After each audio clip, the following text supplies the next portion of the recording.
Chairwoman Spearman and honorable members of the Senate Health and Human Services Committee. My name is Peyton Barsel, and I am here testifying today in support of SB 355.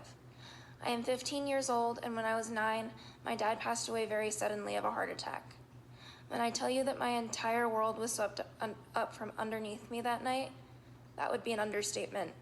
When my mom first told me, I honestly felt like I had just been kicked in the teeth. I lost so much more that day than I can even recall. Most of all, I lost my innocence. I grew up in a very loving household where I had 2 parents to support and hold me when I was feeling down, and a sense that no matter what happened, I would have both of them to lean on. This notion disappeared quickly.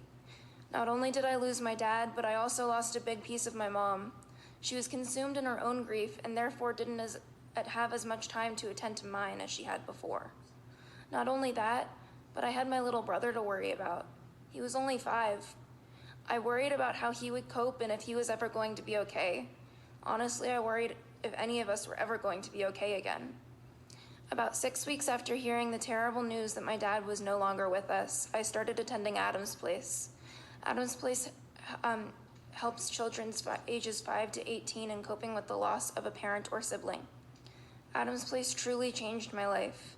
When I first started attending Adams Place, every second of every day at school was spent on not crying and not breaking down in front of my peers. At Adams Place, it didn't matter whether I cried or not, so I wasn't discarded. It helped me move on, and it helped me cope quicker and easier. I developed friendships with the kids there that I simply could not at school. These kids knew how it felt to lose somebody that they never thought they were going to lose. Adams Place completely changed my life and my perception of things. I attended Adams Place groups for 2 years, and then I realized that Adams Place had given so much to me that I wanted to help give back. I went through training and began volunteering as a facilitator in the Littles group, ages 5 to 8. It has been during these 3 years volunteering that I have truly learned the importance of having an outlet to be able to talk about your own grief. I have seen a lot of children go through the Adams Place program that have said very similar things to what I say. Adams Place made them realize that they weren't alone. Adams Place doesn't have the resources to help the estimated 25,000 children in the Clark County School District that have lost a parent.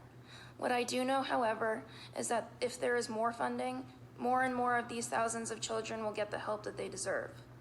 I have seen kids that unfortunately have not gotten the help that they needed and what it has done to them.